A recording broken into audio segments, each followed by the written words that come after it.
The rain over New York City fell in relentless silvery sheets, blurring the skyline into a watercolor of gray and neon. From the back of a blacked-out sedan, the city's symphony was muted to a dull, percussive hum on the roof. Inside, however, a storm of a different kind was brewing, silent and devastating. Gwendolyn Astor stared through the tear-streaked window, her hand resting protectively over the gentle swell of her 6-month pregnancy. Across the street, the penthouse of the Ethelgard Tower blazed with light, a beacon of opulence and betrayal. Every flicker of light, every burst of distant laughter was a fresh stab to her heart. This was her husband's 40th birthday party, a party she wasn't invited to, a party for him and for her. Life for Gwendolyn Astor had become a paradox, a beautiful prison crafted from marble glass and unspoken rules. Their Fifth Avenue triplex, a marvel of minimalist architecture curated by the world's most sought-after designers, felt less like a home and more like a museum to a life she was supposed to be living. The vast windows offered breathtaking views of Central Park, but most days they only served to show her a world that was vibrant and alive, a stark contrast to the sterile silence within her own walls. She had met Jackson Dempsey 5 years ago at a charity gala. He wasn't just wealthy. He was Dempsey Wealth, a name synonymous with global logistics and old-world power. He was charming, intelligent, and possessed a gravitational pull that was impossible to resist. He'd pursued her with a single-minded intensity that felt like a grand romance novel come to life. Gwendolyn, then a promising art historian with a modest background, was swept into his orbit. Their wedding was the society event of the year, a fairy tale meticulously stage-managed by Jackson's formidable mother, Madeline Dempsey. For the first 2 years it was idyllic. They traveled, they laughed, and Jackson seemed genuinely enamored. But slowly, imperceptibly at first, the gilding on the cage began to tarnish. Jackson's work became all-consuming. The 12-hour workdays bled into 16-hour ones. Business trips, once a source of exciting reunions, became more frequent and lasted longer. The texts became shorter, the phone calls more perfunctory. He was physically present, but emotionally 1,000 miles away. Gwendolyn tried to bridge the chasm. She'd wait up for him, wearing the dresses he liked, having his favorite scotch ready. But he would often walk in, loosen his tie with a sigh, give her a peck on the cheek that felt more like a duty than a desire, and retreat into his study with a mountain of paperwork. "Big merger, Gwen." He'd say the words, a familiar shield. "You understand." And she did. Or she tried to. She told herself this was the price of admission to his world. This was the sacrifice required to be the wife of a titan like Jackson Dempsey. Discovering she was pregnant had been a moment of pure, unadulterated joy for Gwendolyn. She had imagined it would be the tether that would pull Jackson back to them. When she told him, he'd smiled a genuine, dazzling smile that reached his eyes for the first time in months. He'd held his hand on her still flat stomach and whispered, "An heir, a Dempsey heir." The word heir had pricked at her, a subtle hint that this was more about legacy than love, but she'd pushed the thought away, clinging to the warmth of his embrace. The initial excitement soon faded back into the familiar pattern of absence. In fact, it worsened. He became more guarded with his phone, which was now perpetually silenced, and face down on his nightstand. There was the scent of a perfume that wasn't hers, clinging to his shirts when they came back from the dry cleaners, a subtle exotic fragrance of sandalwood and night-blooming jasmine. When she'd asked, he'd waved it away. Probably from a client at the firm. You know how it is, handshakes and meetings all day. The lies were clumsy, almost insulting in their simplicity. The final damning piece of evidence came a week before his 40th birthday. Jackson had told her he was arranging a quiet dinner for them at home. "Just the two of us, Gwen. And the little one," he'd said, tapping her belly. "Before things get crazy with the baby." She had been so relieved, so hopeful. The next day, while searching for a misplaced book in his study, she found an invoice tucked into a portfolio. It wasn't for a quiet dinner. It was from Elysian Events, one of the city's most exclusive party planners. The invoice detailed a lavish celebration for 200 guests at the Ethelgard Tower's private penthouse rooftop, a venue known for its hedonistic parties and stringent privacy. The event was for tonight, his birthday. The client was listed as K. Volkova. The name meant nothing to her. A quick, trembling search on the internet changed everything. Katerina Volkova. A striking, raven-haired woman described in society blogs as an art consultant and socialite. There were photos of her at various international events, often in the background of pictures featuring powerful men. And in one photo taken at Art Basel in Miami 6 months ago, a trip Jackson had supposedly taken alone, he was there standing just behind her. His eyes fixed on her with an intensity Gwendolen hadn't seen directed at herself in years. The world tilted on its axis. The quiet dinner was a lie. Her husband was celebrating his milestone birthday with another woman. The betrayal was so profound, so audacious, it left her breathless. She didn't confront him. What would be the point? He would lie, gaslight her, and call her hysterical. The Dempsey way, as she'd learned from his mother, was to handle things with cold, clean precision, not messy emotions. So she played the part of the dutiful, unsuspecting wife. This morning she'd given him his birthday gift, a vintage Patek Philippe watch she'd spent months sourcing. He had kissed her, his lips cool, and thanked her, before rushing off to a critical board meeting that couldn't be moved. Now parked in the rain-slicked street, the expensive watch was probably glinting on his wrist as he held another woman's hand.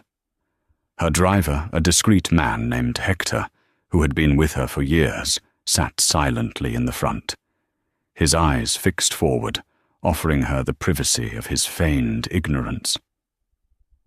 "Closer, Hector," Gwendolen whispered, her voice hoarse. "Pull up across the street." The car glided forward. The Ethelgard's entrance was a flurry of activity. Valets with black umbrellas rushed to shield arriving guests from the downpour. Women in glittering gowns and men in sharp tuxedos laughed as they disappeared into the golden light of the lobby. It was a world away from the silent, dark interior of her car. Through the floor-to-ceiling windows of the penthouse, she could see silhouettes moving against the bright lights. The sound was a faint, thumping bass that vibrated through the very asphalt. She imagined the scene, the clinking of champagne flutes, the pretentious chatter, the air thick with expensive perfume and false congratulations. And then she saw them. The rooftop terrace doors slid open, and a couple stepped out into a covered alcove away from the main crowd.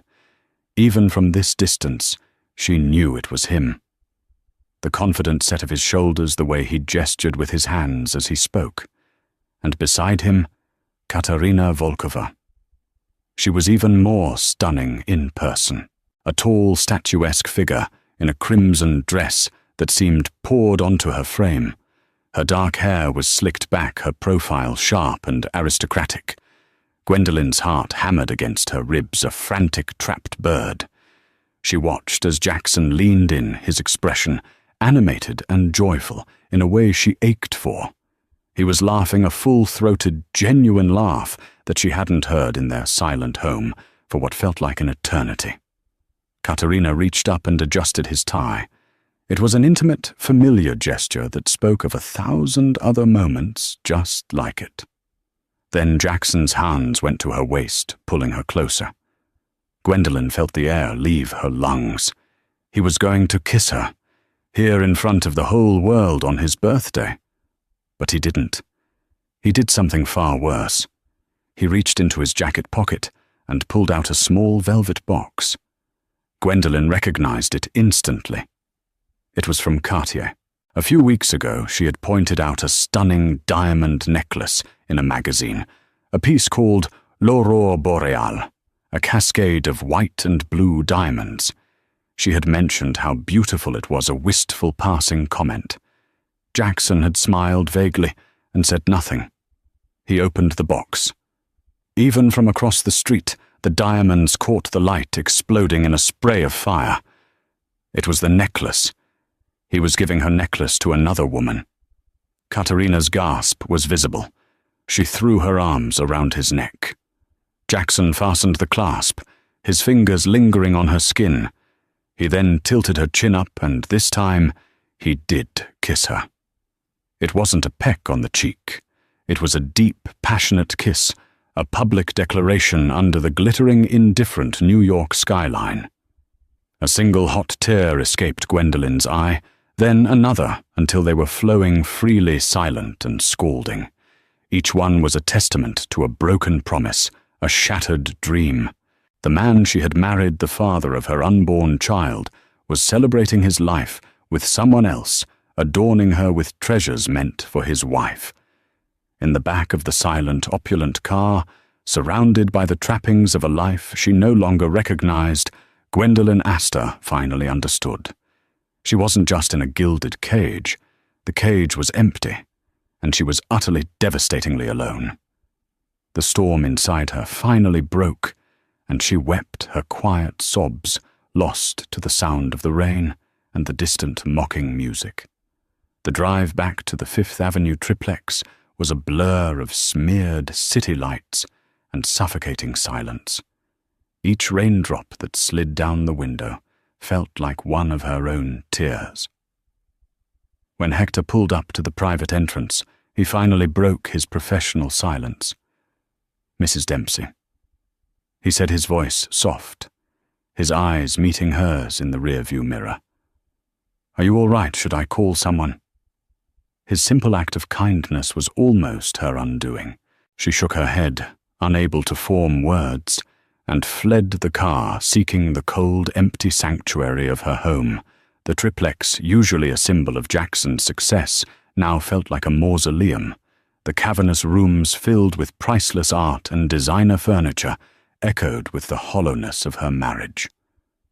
She walked through the space, her hand trailing along the cold marble countertops and the smooth, impersonal surfaces. Every object was a reminder of him, of the life he had built, a life in which she was apparently just another beautiful, expensive acquisition. She ended up in the nursery. It was the one room she'd had complete control over. It was painted a soft, calming shade of dove grey, with a beautiful hand-painted mural of a gentle woodland scene on one wall. The custom-made crib stood in the corner, empty and waiting. A pile of impossibly small baby clothes sat folded on the changing table. This room had been her hope, her anchor. It was the future. Now it felt like a monument to her naivety. She sank into the plush rocking chair, the one she had imagined spending countless nights in humming lullabies to her child. The sight of Jackson kissing Katerina, of him placing that necklace around her throat, played on a torturous loop in her mind. It wasn't just the infidelity. It was the public nature of it, the sheer arrogance. He hadn't just cheated. He had replaced her. He was building a new life, a more exciting one, and she and their unborn child were being relegated to a quiet, inconvenient secret. The sobs she had held back in the car erupted with gut-wrenching force. It was a primal sound of pain, of a heart being systematically torn apart.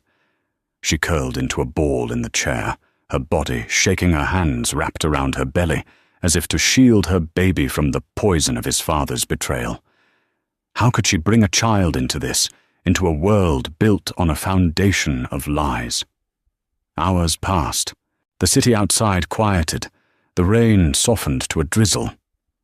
Gwendolyn's tears eventually ran dry, leaving behind a cold, desolate clarity. The grief was still there, a leaden weight in her chest. But something else was beginning to stir beneath it: anger, a slow-burning, righteous fury. She had been a good wife. She had supported him, tolerated his absences, and put his needs above her own. She was carrying his child, and this was her reward, to be humiliated and discarded while he celebrated with his mistress. No.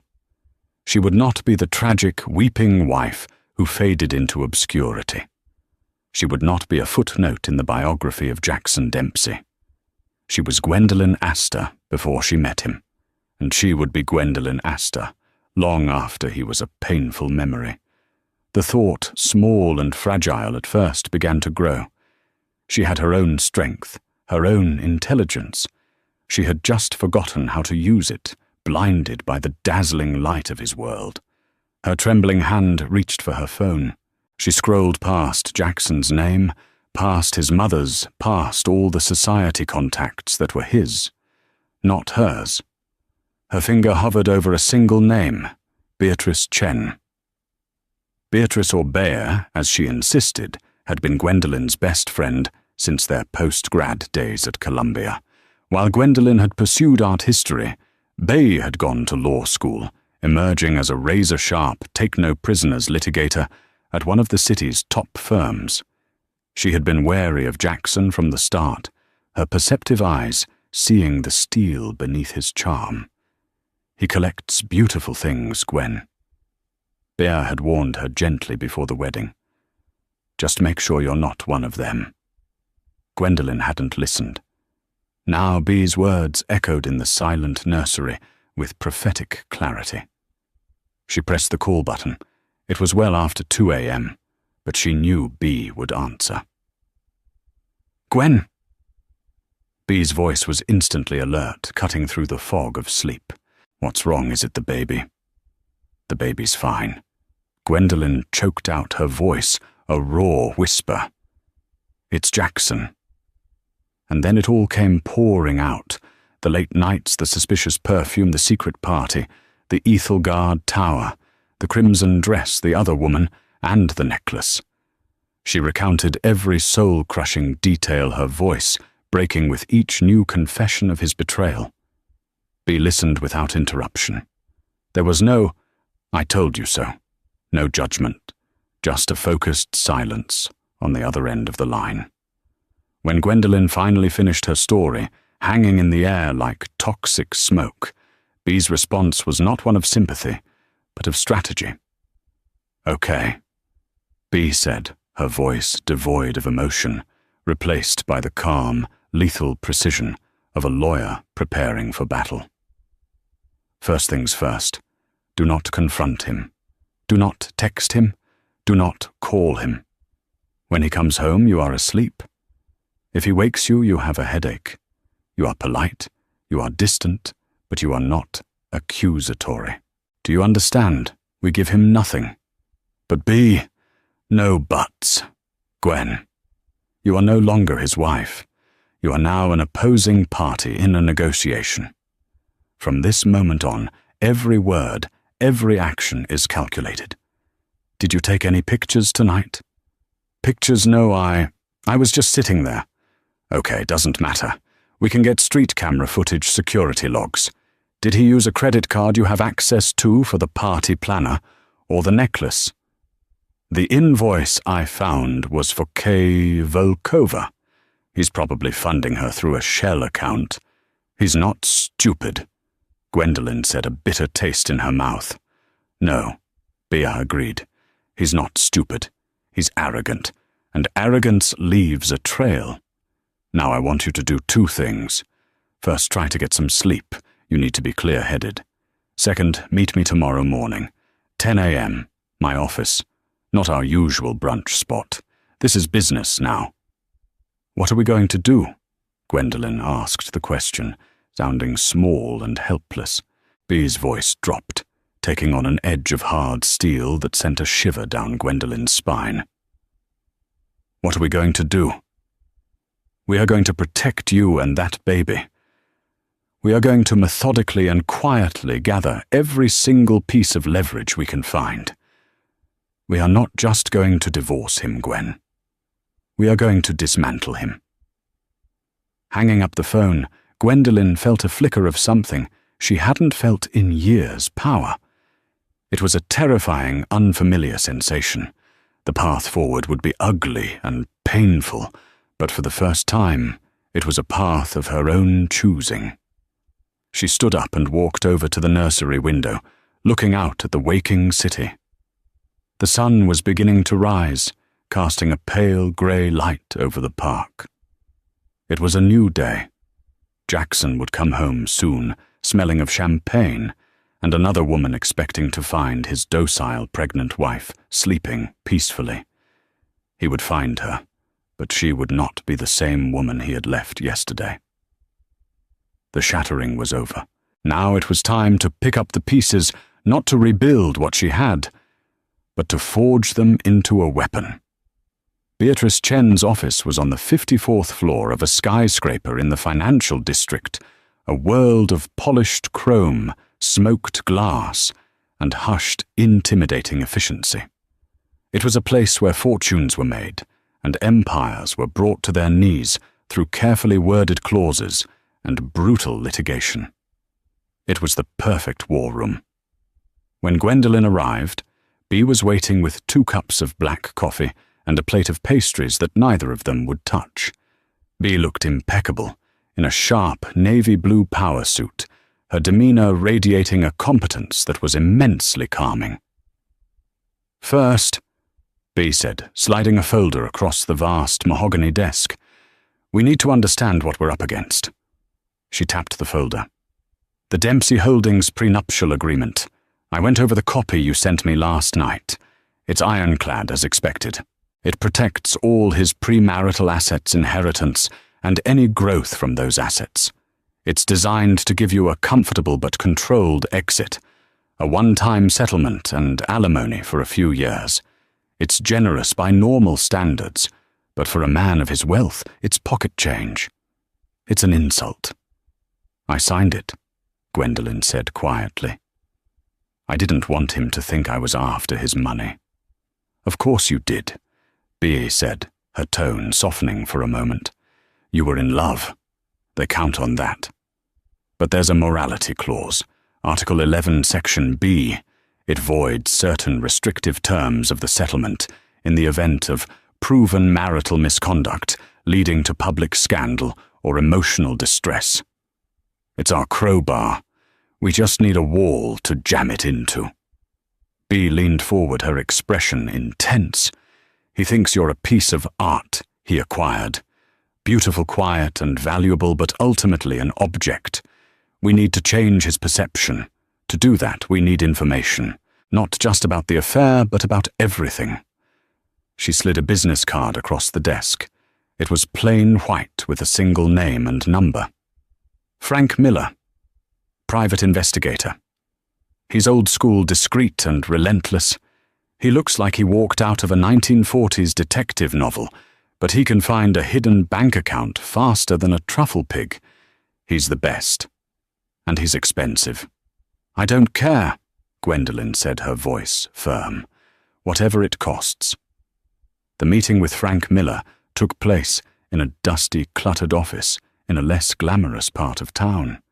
The man himself was exactly as Bea had described, late 50s, with a crumpled trench coat, a weary face, and eyes that missed nothing. He listened to Gwendolen's story, patiently taking notes in a small spiral-bound notebook. He asked few questions, but they were sharp and to the point. "The girlfriend's name is Katarina Volkova." He asked, his voice a low grumble. "Yes, she's listed as an art consultant." "Right, that's a popular euphemism," Frank said dryly. "And the party was at the Ethelgard. Good. Their security is tight, but their staff is underpaid. I'll start there. I'll also start a full financial workup on Mr. Dempsey. We're looking for accounts, shell corporations, credit cards, anything that isn't on the official books you'd see. And I'll do a deep dive on Ms. Volkova. You'd be surprised what people leave behind on the internet, even when they try to scrub it. For the next 3 weeks, Gwendolyn lived a strange double life. To Jackson she was quiet and withdrawn, which she explained away as pregnancy-related fatigue and hormones. He seemed to barely notice, wrapped up in his own world. He was often gone before she woke up and came home, long after she'd gone to bed. The charade was exhausting, but every polite smile, every feigned inquiry about his day was a strategic move, lulling him into a false sense of security. Meanwhile, Frank Miller's reports started coming in. They arrived in plain manila envelopes delivered by courier to B's office. Each one was a small explosion in her carefully constructed reality. The first report confirmed the party. Frank had convinced a catering staff member to provide a sworn affidavit. It detailed the event Jackson Dempsey's 40th birthday, hosted and paid for by Katerina Volkova. Jackson was the guest of honor, and his toast to Katerina was described as incredibly intimate, thanking her for bringing color back into his life. The report included blurry cell phone pictures of them kissing of him, feeding her cake of them dancing. It was sordid and damning. The second report was financial. Frank, with the help of a forensic accountant, had unearthed a labyrinth. Jackson was a master at hiding money. There was a shell corporation registered in the Cayman Islands, Argent Stream Holdings, which owned another shell in Delaware, which in turn was used to lease the lavish apartment where Katerina Volkova lived. The same corporation funded a credit card with no spending limit, the one she had used to pay for the party, and Frank confirmed the Cartier necklace. It was a clear, undeniable trail of marital assets being funneled to his mistress. But it was the third report, the one on Katerina Volkova, that changed the game. "This is interesting," Frank had said over a secure phone line. "On the surface, she's clean. Born in St. Petersburg, moved to London for school, then to New York, built a career as a consultant. But her digital footprint is suspiciously sterile. It's too perfect. People have messy pasts, old social media accounts they forget about, embarrassing photos. She has none of that. It's like she was born 10 years ago." Frank had kept digging. He'd gone beyond digital records, pulling international archives, and he found it. Katerina Volkova didn't exist before 2013. Her real name was Anya Petrova. The Petrova family had once been prominent in Russian industrial circles, owning a mid-sized but highly profitable shipping company. Gwendolyn's blood ran cold as she read the next part. In the early 2000s, Dempsey Logistics, under the aggressive leadership of Jackson's father, had orchestrated a hostile takeover of several smaller European competitors. One of them was the Petrovas Company. The takeover was brutal and legally dubious. The Petrovas were ruined financially and socially. Anya's father, disgraced and bankrupt, had taken his own life a year later. Anya, then just a teenager, had disappeared with her mother. She changed her name. She reinvented herself. Gwendolyn breathed, staring at the report in B's office. She didn't just reinvent herself. "Gwen," B said, her eyes wide with the implications. "This isn't a simple affair. This isn't a gold digger looking for a benefactor. This is a long con. This is revenge." The pieces clicked into place with terrifying speed. Katerina's meticulous perfection, her targeting of Jackson, the way she had isolated him. She wasn't after his money in the traditional sense. She was positioning herself inside his life, making herself indispensable, likely gaining his trust, perhaps even access to his business secrets. The affair wasn't the goal, it was the weapon. Suddenly the narrative shifted. Jackson wasn't just an adulterer, he was a fool, a powerful, arrogant man being played by a woman whose life his family had destroyed. A new dangerous idea began to form in Gwendolyn's mind. She had been gathering ammunition for a divorce settlement. But this was something else, entirely. This was a different kind of leverage. Frank found one more thing, B said, pulling out a final sheet of paper. It was a printout of a wire transfer confirmation. Argent Stream Holdings Jackson's secret slush fund made a transfer 2 days ago, $250,000. To Katerina, Gwendolyn asked. No, B said, her voice grim. It was to a man named Declan Monroe. Gwendolyn gasped. Declan Monroe was not just some random name. He was Jackson's fiercest business rival, the CEO of Monroe Atlantic, a competitor who had been chipping away at Dempsey Logistics' market share for years. They hated each other with a vitriol that was legendary in their industry. The betrayal was now a 3-dimensional chess game. Katerina wasn't just seeking personal revenge. She was actively working with Jackson's arch-nemesis. She was feeding information to Monroe, funded by Jackson's own hidden money. This wasn't just marital misconduct anymore. This was corporate espionage. This could ruin him. Gwendolyn looked down at the pile of folders on the desk. The photos, the bank statements, the history of a ruined family. She had started this journey seeking justice for a broken heart. Now she held the key to the potential destruction of the entire Dempsey empire. The question was no longer how she would leave her husband, but how much of his world she would leave intact. The air in the triplex was thick with an unspoken tension.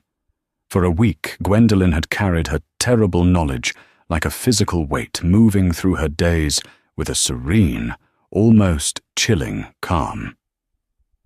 She was no longer the grieving wife. She was a general on the eve of a decisive battle. Jackson, oblivious, interpreted her quietude as acceptance, perhaps even a melancholy resignation to the state of their marriage. He was, as B predicted, too arrogant to imagine any other possibility. The confrontation was scheduled with the same precision as a corporate merger. Gwendolyn chose her moment carefully. It was a Sunday evening. Jackson was home, a rare occurrence. He was in his study, a cavernous room, lined with dark wood and leather-bound books, nursing a glass of scotch and reviewing market reports. Gwendolyn walked in without knocking. She was wearing a simple cream-colored cashmere dress that accentuated her pregnancy, a deliberate choice. She wanted him to see everything he was throwing away. She placed a single unmarked manila folder on the polished surface of his antique desk. He looked up, a flicker of annoyance in his eyes.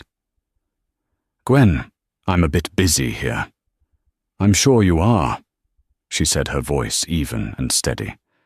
"But you need to see this." He sighed, the sound of a man tolerating an interruption, and casually flipped open the folder. The first thing he saw was a photograph. A high-resolution image taken with a long lens camera. It was of him and Katerina on the terrace of her apartment, locked in a passionate embrace. It was clearly not from the night of his party.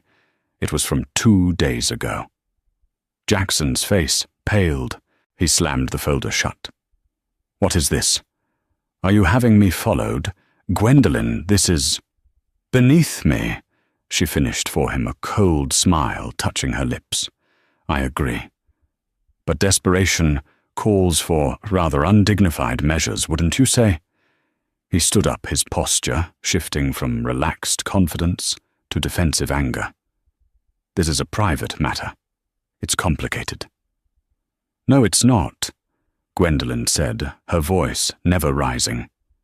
She placed a second folder on the desk. "This, for example, is not complicated at all." He opened it. Inside were the incorporating documents for Argent Stream Holdings in the Cayman Islands. Next to them were bank statements showing millions of dollars flowing through the account, and then a copy of the lease for a penthouse apartment at the Olympic Tower. Lessee Argent Stream Holdings. Authorized occupant Katerina Volkova. Jackson stared at the papers, his jaw tight. The blood had drained from his face. "Where did you get this? You're a public figure, Jackson. Your life is a matter of public record if you know where to look. And I hired someone who knows exactly where to look." She let that sink in before placing the third and final folder on the desk. "This one I think will be of particular interest to you." He hesitated, his hand hovering over the folder, as if he knew it contained something far more venomous than the previous two. He finally opened it. The first page was a black and white photo of a family, a man, a woman, and a teenage girl with dark, piercing eyes. Underneath it was a name, the Petrova family. The subsequent pages detailed the hostile takeover of Petrova Shipping by Dempsey Logistics in 2002. It included newspaper clippings about the company's bankruptcy and a short, stark article on the suicide of Andrei Petrova. The final page was a document showing a legal name change, Anya Petrova to Katerina Volkova. Jackson sank back into his chair, his billion-dollar empire and carefully constructed world crumbling around him. He looked at Gwendolyn, and for the first time, she saw not arrogance or anger, but a sliver of genuine fear. Her father, he stammered. "Yes," Gwendolyn said softly. "She doesn't love you, Jackson. She hates you. She hates your family. You weren't a lover to her. You were a project, a means to an end. Every whisper, every touch, every night you spent with her was an act of revenge for what your father did to hers." The silence in the room was absolute, broken only by the hum of the city outside. Jackson looked like a man who had been stabbed the wound, invisible but mortal. His affair wasn't a passionate indiscretion. It was a symptom of his own monumental foolishness. He had been played expertly and ruthlessly. Before he could respond, the study doors opened. Madeline Dempsey stood there, her presence as cold and imposing as ever. She was dressed in a perfectly tailored Chanel suit, her silver hair styled in its usual immaculate coif. Her sharp eyes took in the scene, her son pale and defeated, her daughter-in-law pregnant and radiating an unnerving strength, the open folders on the desk. "I was just leaving," Madeline said, her voice like chipping ice, though it was clear she had just arrived and likely been listening from the hall.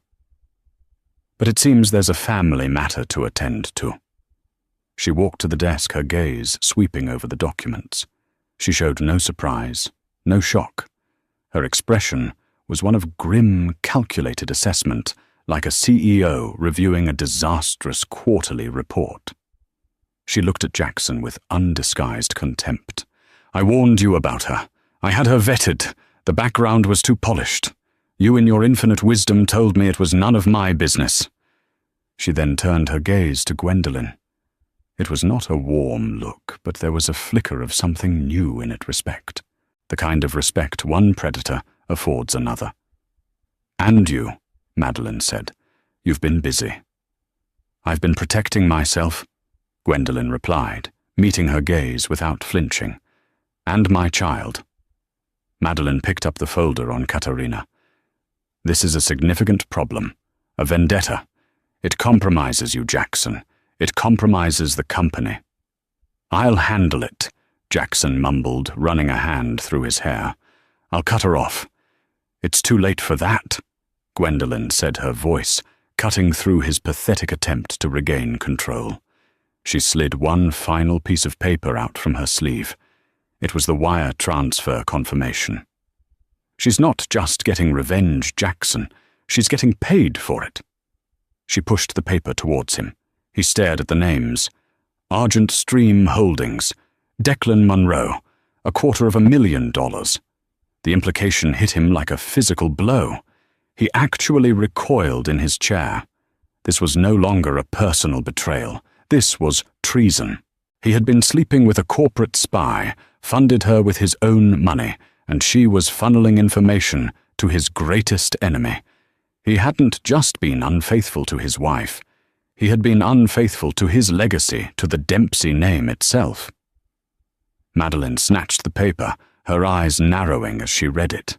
The mask of icy composure finally cracked, revealing a flash of pure fury. She looked at her son as if he were a complete and utter stranger, a liability that needed to be managed. "You fool!" She whispered the words carrying more venom than a shout. "You catastrophic fool!" The power in the room had shifted entirely. It no longer belonged to Jackson the billionaire titan, or even Madeline the matriarch. It rested in the hands of the pregnant, silent woman they had both so grievously underestimated. Gwendolen stood there, a quiet vessel of their destruction, holding all the cards. She hadn't screamed, she hadn't cried, she hadn't made a scene. She had simply presented the truth, and the truth was more devastating than any emotional outburst could ever be. The war was over before they even knew they were fighting it. The immediate aftermath of the revelation was a study in controlled chaos. Madeline Dempsey, recovering from her momentary shock, took command with the ruthless efficiency of a field marshal. Her first act was to dismiss her son from his own study with a contemptuous wave of her hand. "Go upstairs, Jackson. Pour yourself a drink. Do not speak to anyone. Do not touch your phone. Try for once in your life to do nothing." Jackson, looking hollowed out and years older, obeyed without a word, a deposed king shuffling away from his throne. When he was gone, Madeline turned to Gwendolen. The room, which had felt charged with explosive energy, became intensely quiet. It was just the two of them, the matriarch and the heiress, apparent two women on opposite sides of a chasm of betrayal. "You have been far more resourceful than I gave you credit for." Madeline began, her voice a low, clinical monotone. She gestured to the folders. "You've done your homework. So what is it you want? A bigger settlement. Public humiliation, blood. What I want." Gwendolen said, her voice level, "is a future for my child. A future that is stable and secure and free from the toxicity and lies of this family." "A noble sentiment," Madeleine said with a dismissive air. "But we live in a practical world. This information in the wrong hands. Declan Monroe could use this to trigger a shareholder revolt. The corporate espionage charge alone could lead to a federal investigation. This goes far beyond a messy divorce." She paused, her eyes locking onto Gwendolen's. "You hold a gun to the head of this entire company. So I ask you again, what is your price?" Gwendolen had rehearsed this moment with B for hours. She knew her lines. She knew her demands. But looking at this cold, calculating woman, she felt a sudden, powerful impulse to go off script. The game was more complex than she'd realized. "Before we discuss my price," Gwendolen said, walking slowly towards the vast window overlooking the park, "I think there's something you're missing. You think Katerina Anya Petrova is simply working for Declan Monroe. That this is a straightforward case of corporate espionage for money and revenge." Madeleine raised a skeptical eyebrow. "And you believe there's more?" "I know there is," Gwendolen said, turning back to face her. "Frank Miller, my investigator, he kept digging. He's a very thorough man. He found it odd that Declan Monroe, a man known for his meticulous planning, would use someone as emotionally compromised as Anya. A revenge mission is unpredictable. Monroe doesn't like unpredictable variables." She paused, letting the implication hang in the air. So Frank looked into the connection between them, and he found a third party, a broker, someone who connected Anya to Monroe, who helped facilitate the entire arrangement. A flicker of unease crossed Madeleine's face. This was new information. This was a piece she didn't have. "Who?" Gwendolen walked back to the desk. She reached into a clutch which she had placed on a nearby chair and pulled out another much thinner file. She opened it and took out a single sheet of paper. It was a photograph. It showed two people sitting at a small, discreet cafe in Guinevere. One was Declan Munro. The other was a man Gwendolen didn't recognize at first. He was older, distinguished with a familiar air of quiet authority. Frank had to pull a lot of strings to get this. Gwendolen said, her voice barely a whisper. Taken 3 years ago, long before Jackson even met Katerina. She slid the photo across the desk to Madeline. Madeline picked it up. She stared at it, her face slowly losing all its color. Her manicured hand began to tremble ever so slightly. Gwendolen delivered the final devastating blow. You know who that is, don't you?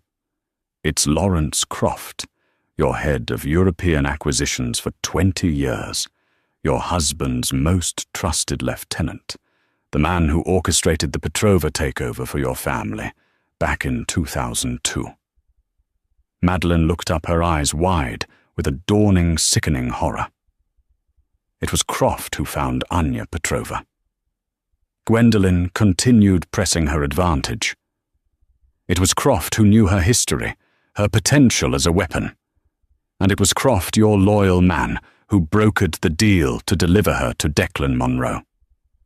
And do you know why? Because 5 years ago, when your husband passed away, Jackson decided Croft was part of the old guard.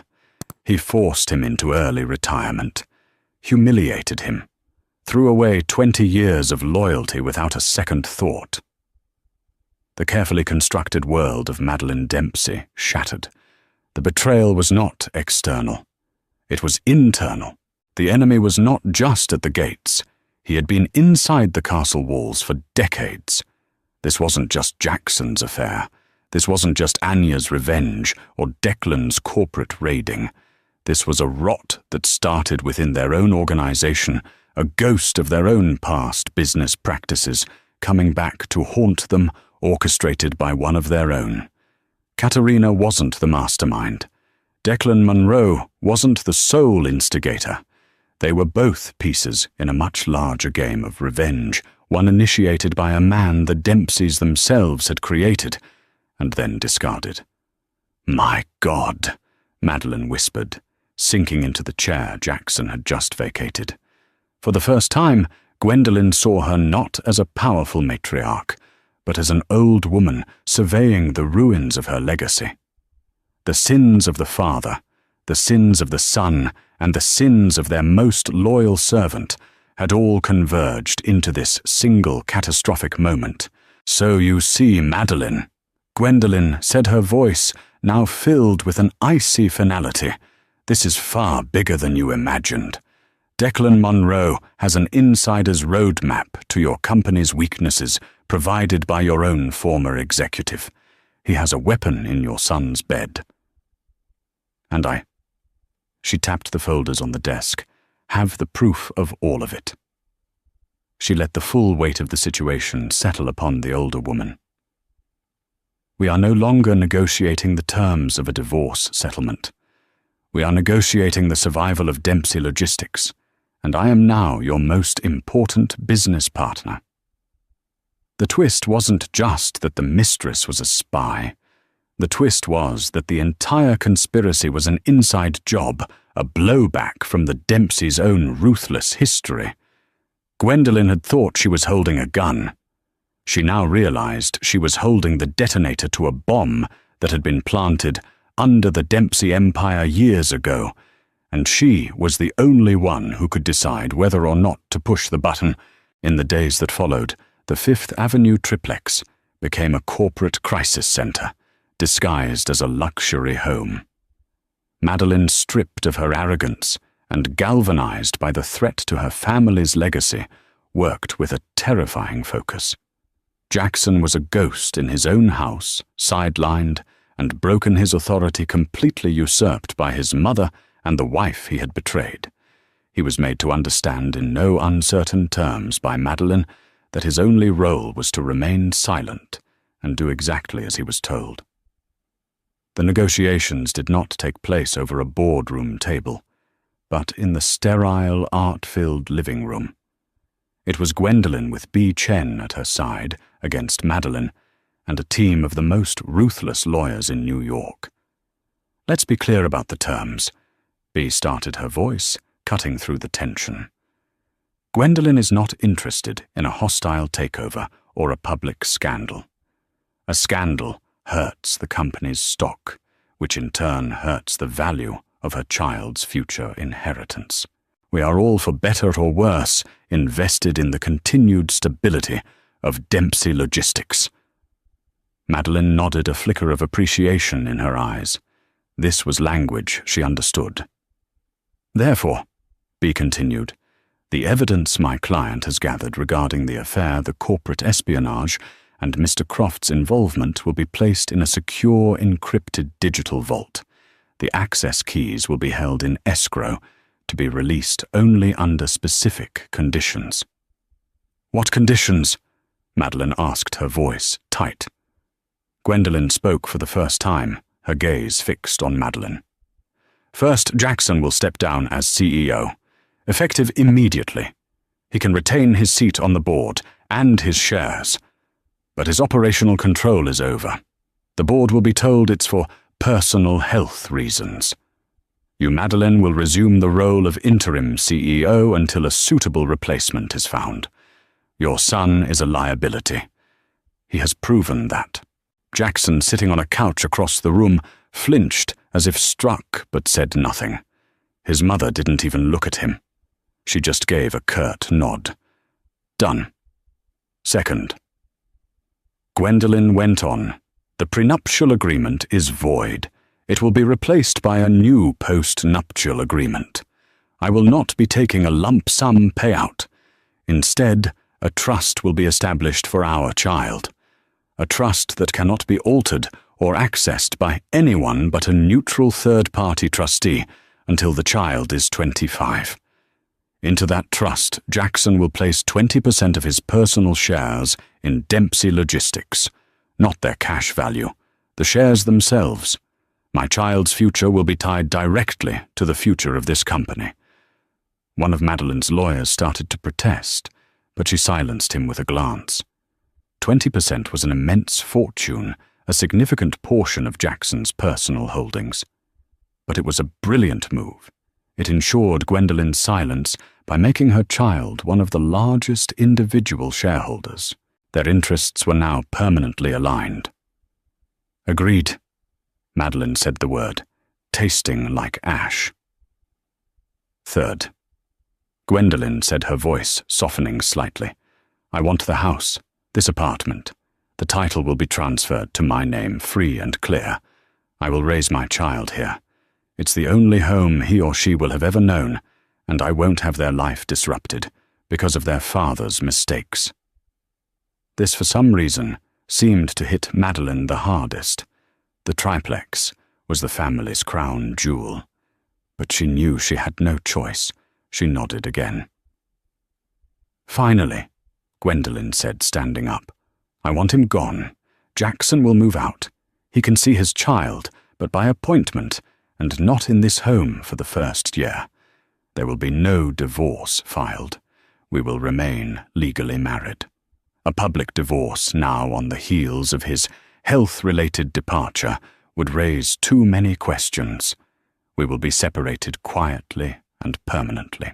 For the sake of the company, we will maintain the illusion of a family. For the sake of my sanity, he will not be a part of my life. The terms were brutal, but surgically precise. She wasn't destroying the family. She was seizing control of it. She was exiling her husband from his own life, taking his home, a significant portion of his wealth, for their child, and effectively ending his career. She was doing it all without a single headline in the gossip columns. As for the external threats, Madeline handled them with the cold precision she was known for. Lawrence Croft was visited by Madeline's lawyers. Presented with the evidence against him, the disgraced executive disappeared. His severance package revoked his reputation intact, but his power utterly neutralized. Katerina Volkova, or Anya Petrova, received a similar unannounced visit. She was shown the files detailing her real identity and her conspiracy. She was offered a simple choice: disappear forever, with a one-way ticket back to Europe, and a small, untraceable settlement to ensure she never returned or faced charges of fraud and corporate espionage that would land her in a federal prison. She chose the ticket. Her revenge, so meticulously planned, had ended not with a bang, but with a quiet, ignominious retreat. Declan Munro found his source of information suddenly dry up. Without the insider intelligence from Croft and Katerina, his strategic advantage vanished. He would never know how close he came to toppling the Dempsey giant. 2 months later, Gwendolen gave birth to a healthy baby boy whom she named Spencer. Spencer Astor Dempsey. He had his father's eyes, but Gwendolen was determined he would have his mother's strength. The final scene of the drama took place not in the tense living room, but in the quiet nursery. Gwendolen was rocking Spencer, humming a soft lullaby. Jackson stood in the doorway, a stranger in the home he once owned. He had come for one of his scheduled supervised visits. He looked diminished, a man hollowed out by his own failures. "He's beautiful, Gwen," Jackson whispered. "Yes, he is," she replied, not looking at him. I'm sorry." He said the words sounding inadequate, pathetic. "For everything." Gwendolen finally looked up at him, her expression not of anger or hate, but of a profound and weary pity. "Don't be sorry, Jackson. Just be better. For him." She turned her attention back to her son, the center of her new world. Jackson stood in the doorway for a long moment, an exile looking in at the life he had forfeited. Then he turned and walked away, his footsteps echoing down the long, empty hall. Gwendolen Astor had walked into this marriage as a naive art historian and had been treated like a decorative object. She now sat as the undisputed queen of her own domain, the guardian of a significant fortune, and the mother of the future of the Dempsey legacy. She had not set out to win a war only to survive a betrayal, but in doing so, she had learned the language of power and had rewritten the rules of the gilded cage, transforming it from a prison into a fortress. Her son would grow up not knowing the sordid details of his parents' story, but he would be raised by a woman who had faced down an empire and emerged not just intact, but in control. So what begins as a story of heartbreaking betrayal transforms into an incredible saga of resilience and empowerment. Gwendolen's journey from a weeping wife outside a skyscraper to the quiet, unassailable power within it serves as a powerful reminder that true strength isn't about the absence of pain, but about what we choose to build from the wreckage. She didn't just get even. She got everything, but on her own terms, securing a future for the one innocent person in the entire affair, her child. Her story shows that sometimes the most devastating blows can reveal a strength we never knew we had. If Gwendolen's incredible story of transformation and strategic victory moved you, please show your support. Hit that like button, share this video with someone who appreciates a story of strength, and be sure to subscribe to our channel for more real-life dramas that will keep you on the edge of your seat. Click the notification bell so you never miss an update. Thank you for listening. And that wraps up today's story. Now we want to hear from you. Where are you watching from? Drop your city or country in the comments, and let's see how far these stories reach. If this story moved you or gave you chills, give it a like, share, and subscribe for more powerful stories. One last thing, rate the story from 1 to 10 in the comments. Your feedback helps us bring you even better ones next time. Thanks for watching. We appreciate you being part of this storytelling journey.